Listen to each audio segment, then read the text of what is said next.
بسم الله الرحمن الرحيم. سبحانك لا علم لنا إلا ما علمتنا إنك أنت العليم الحكيم. نستغفر الله ربي من كل ذنب ونتوب إليه. اللهم علمنا ما ينفعنا وانفعنا بما علمتنا وزدنا علما. اللهم آمین.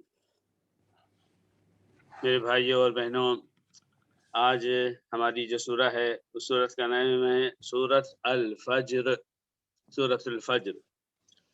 سورہ ناس سے ہم نے سفر شروع کیا، تقریباً آدھا پارہ ہونے آ رہا ہے، اور میں نے عرض کیا تھا کہ پارہ 29 اور پارہ 30 یہ جو دو آخری پارے ہیں قرآن کے، ان کا اصل موضوع آخرت، جزا، سزا، جنت کی تفصیل، جہنم کی تفصیل، اور جنت اور جہنم میں لے جانے والے اعمال. اور دیکھیے آپ کہ ان دونوں، ابھی ہم نے پیچھے سورۃ الہمزہ سنا، سورۃ البلد سنا، اس کے بعد اور دوسری صورتوں میں ٹارگٹ بتایا جا رہا ہے کہ جہنم میں جانے کی سب سے بڑی وجہ کیا ہے. نماز نہیں ذکر ہے اس انداز سے، روزہ، حج، تلاوت، عبادت، اللہ تعالیٰ کے حقوق ٹارگٹ نہیں ہیں. اور عجیب بات ہے کہ مختلف صورتوں میں جو ٹارگٹ آ رہا ہے وہ آ رہا ہے انسانوں کے ساتھ تمہارا سلوک. تو یہ بات نوٹ کرنے کی ہے کہ نص قرآن، لفظ نص علماء فقہا مدرسوں کی زبان میں بولا جاتا ہے ٹیکسٹ کو. ہمیں ٹیکسٹ جلدی سمجھ میں آتا ہے کہ جو قرآن اور حدیث کے ڈائریکٹ الفاظ ہیں وہ الفاظ یہ بتا رہے ہیں. غریبوں کو کھانا نہیں کھلاتے ہو، پیسہ کنجوسی سے جمع کرتے ہو، نیک اعمال نہیں کرتے ہو، اور جہنم میں جا رہے ہیں. تو ہمیں اس بات کی طرف سے توجہ دینا ہے کہ ہم سے کوئی کوتاہی اللہ تعالیٰ کے حقوق کے ادا کرنے میں بھی نہ ہو، اور اسپیشلی بندوں کا حق ادا کرنے میں بھی نہ ہو، تاکہ جنت کا راستہ آسان ہو جائے. آج کی یہ سورہ سورۃ الفجر، اس کا نام ہی اس لیے سورہ کا فجر رکھا گیا کہ اس کی سب سے پہلی جو آیت ہے وہ الفجر ہے. میں آپ سے ایک سوال کرتا ہوں، سورہ فجر کو پڑھیے، سب سے پہلی آیت ہے والفجر، اور اللہ رب العزت نے اس کو ایک آیت بولا، ایک لفظ بول کر اس نے کہا کہ یہ ایک آیت ہے. ایسے کیسے بھائی؟ ایک لفظ ایک آیت ہوتی؟ جی ہاں، کیونکہ جس چیز کو اللہ نے الفجر ایک آیت بتایا ہے وہ ایک لفظ نہیں ہے، دنیا کی ایک بہت بڑی حقیقت ہے، اور جس کی اگر تشریح کرنے بیٹھیں تو بہت لمبی چڑی تشریح ہو جائے، اور ابھی بھی وہ نامکمل ہے. ترجمہ تو بہت آسان ہے، اور فجر کی قسم. اور فجر کسے کہتے ہیں یہ بولنا بھی بہت آسان ہے کہ فجر ہے یہی ٹائم جس وقت ہم فجر کی نماز پڑھتے ہیں. اور ہم فجر کی نماز کب پڑھتے ہیں؟ کہ ہم رات میں پڑھتے ہیں؟ جی نہیں. کہ ہم دن میں پڑھتے ہیں؟ جی نہیں. وہ بالکل سرحد، وہ بارڈر جہاں سے رات ختم اور دن شروع، ایک دم جیسے ہی وہ ہو جاتا ہے فجر کا وقت شروع ہو جاتا ہے. اب اس بارڈر کے بارے میں آپ سائنسی معلومات لے کر آئیے ذرا، اس کے بعد بات کیجیے. اور وہ ساری معلومات لینے کے بعد میں پھر آپ بولیے کہ اللہ تعالیٰ نے ایک ہی لفظ کو ایک آیت کیوں بنایا. اور پھر وہی بات ہوتی ہے کہ اللہ تعالیٰ نے کافروں کو یہ چیلنج کیا فَأْتُوا بِسُورَةٍ مِّن مِّثْلِهِ، کہیں پر ہے فَأْتُوا بِآیَةٍ مِّن مِّثْلِهِ بِعَشْرِ آیَاتٍ مِّن مِّثْلِهِ، ایک آیت بنا کے بتاؤ، ایک سورہ بنا کر بتاؤ، اور انسان نہیں بنا سکتا. تو اگر فجر کا ٹائم بتایا گیا، اگر کوئی عقل مند جو اپنے آپ کو بہت عقل مند سمجھ رہا ہے وہ بولے قرآن کا چیلنج ہے نا، ایک آیت بنا کے بتاؤ، ٹھیک ہے. اب اس نے کیا کیا؟ اس نے کوئی بھی لفظ بول دیا. اس نے کہا والواحدہ، اور ایک بجنے کی قسم، بولا دیکھو آیت بن گئی. ہم کہیں گے بھئی آیت کیسے ہوئی؟ اس نے جواب دیا پھر والفجر آیت کیسے ہوئی؟ یہ بچوں جیسا جواب. وہ جو شخص بھی قرآن کا مقابلہ کرنا چاہتا ہے نعوذ باللہ، اور اللہ تعالیٰ بول رہا ہے تم نہیں کر سکتے، اے انسانوں تم سب کے ساتھ مل کر بھی نہیں کر سکتے. اور کسی نے کہا دیکھو تمہارے رب نے کہا ہے والفجر، میں بول رہا ہوں والواحدہ، فجر کی قسم، میں قسم کر رہا ہوں 1 بجنے کی قسم، ہو گیا، ایک آیت بن گئی۔